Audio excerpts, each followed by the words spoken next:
मैं आज जिम्मेदारी के साथ में आरोप लगा रहा हूं अशोक गहलोत साहब और उनकी सरकार दोनों पर कि अपने राजनीतिक लालच में वो संजीवनी क्रेडिट कोऑपरेटिव सोसाइटी और इन सब सोसाइटीज के निवेशकों को पैसा न मिले,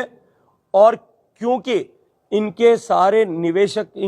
निदेशक जो फाउंडर हैं वो कांग्रेस पार्टी के नेता हैं, इसलिए कांग्रेस पार्टी से संबद्ध है, इसलिए उनको लाभ पहुंचाने के लिए इन निवेशकों के हित में घड़ियाली आंसू बहाते हैं, लेकिन उनको पैसा मिल सके न मिले इसका षड्यंत्र कर रहे हैं। अगर बड्स एक्ट में उसको सरकार ट्रांसफर कर देती तो अब तक शायद निवेशकों का पैसा मिल जाता है, उसकी प्रक्रिया प्रारंभ हो जाती।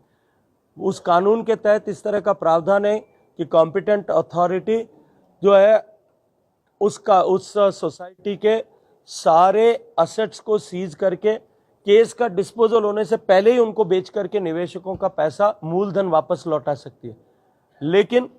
जब राजस्थान में दुर्भाग्य से ये निवेशक अपनी सोसाइटी बना करके, एक समिति बना करके हाईकोर्ट में गए, केस सुप्रीम कोर्ट को भेजा जाए, कानून के तहत आवश्यक है, ये निवेदन लेकर के हाईकोर्ट में गए। आप लोग एक बार थोड़ा खोज करिएगा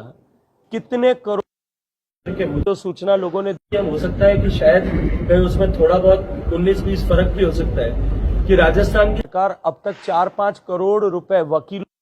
भुगतान कर चुकी है कि केस सीबीआई में नहीं चला जाए गया तो उनकी जो आकांक्षाएं और अपेक्षाएं उनकी पूर्ति नहीं हो पाएगी। मैं आज आपके माध्यम से अशोक गहलोत साहब पर डायरेक्ट चार्ज लगाता हूं कि निवेशकों का पैसा न मिले इसका षड्यंत्र अशोक गहलोत कर रहे हैं।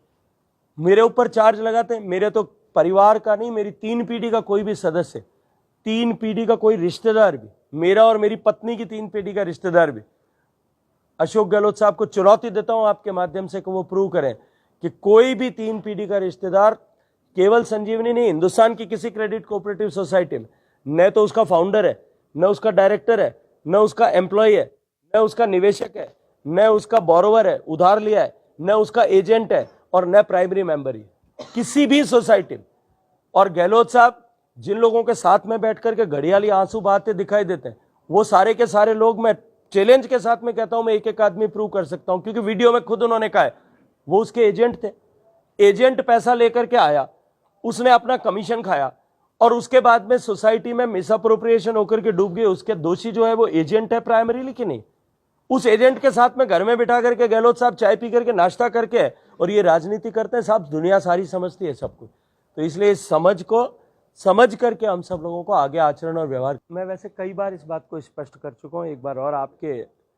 आपने पूछ लिया तो कह दो, मैं कतई किसी भी सीएम पद की रेस में नहीं हूं, 0% भी नहीं। और मैं तो जिस विचार परिवार से आता हूं साहब, वहां पर व्यक्ति किस दायित्व के साथ में और किस क्षेत्र में काम करेगा ये भी हम खुद तय नहीं करते। मैं छात्र संघ की राजनीति करने के बाद में, जहां अमूमन सब लोग अपने राजनीतिक सरजमीन को तलाश करते हैं, मैं उस समय सीमावर्ती क्षेत्र पर 20 साल तक काम कर रहा था। मैंने भारतीय जनता पार्टी का दफ्तर नहीं देखा था।